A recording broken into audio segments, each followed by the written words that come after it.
Hello, Shri Swami Samarth सर्वांना. तर आज आपण पाहणार आहोत मोतीचूरचे लाडू. हे लाडू आपण बिना बुंदी पाडता बनवत आहोत. या इथे मी 500 ग्रॅम बेसन पीठ चाळून घेतलेलं आहे. या इथे अर्धा चमचा फूड कलर घातलेला आहे. फूड कलर हा ऑप्शनल आहे. थोडं थोडं पाणी घालून आपण या इथे अशा कन्सिस्टन्सीचं बॅटर तयार करून घ्यायचं आहे. आता आपण या बॅटरची सेव बनवून घेऊयात. साच्याला तेल लावून आपण बॅटर भरून घेतलेले. एकीकडे तेल गरम व्हायला ठेवलेले. तेल अगदी कडकडीत झालं की आपण ही शेव काढून घ्यायची आहे. शेव खूप जास्त कडकही नाही आणि खूप जास्त लूजही तळायची नाही आपल्याला. शेव आपली कुरकुरीत व्हायला हवी. तर आता ही शेव आपण मिक्सरला किंवा हातानेही बारीक करून घेऊ शकता.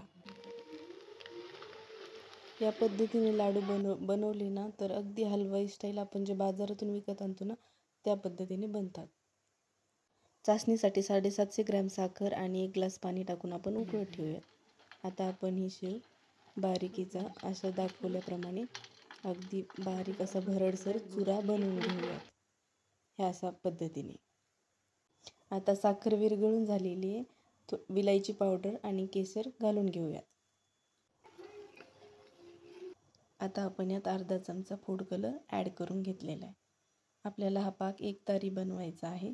एकतारी पाक तयार झालेला आहे. आता आपण पाक आणि हे बुंदी गरमच पाक आपण या बुंदीमध्ये घालणार आहोत आणि मिक्स करून घेऊयात. आता हे मिश्रण एकजीव करून आपण थंड होण्यासाठी ठेवूयात. मध्ये मध्ये याला हलवत राहायचे. याला मुरण्यासाठी वेळ लागतो. जेवढा वेळ हे मुरण्यासाठी घेईल तेवढे आपले लाडू परफेक्ट बनतात. आता आपल्या आवडीप्रमाणे ड्रायफ्रूट्स घालून घेऊयात.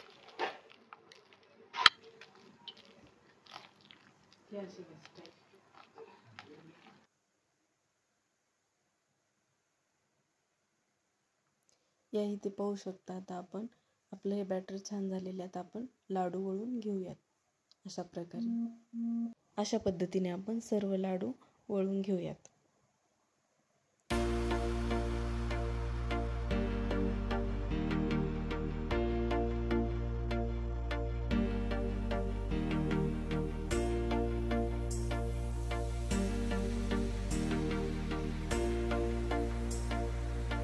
अशा प्रकारे आता आपले सर्व लाडू बनवून तयार आहेत. गार्निशिंगसाठी आपल्या आवडीप्रमाणे गार्निशिंग तुम्ही करू शकता. या इथे मी पिस्ता वापरलेला आहे. आणि रेसिपी आवडल्यास लाईक, शेअर अँड सबस्क्राईब करायला विसरू नका. Thank you for watching.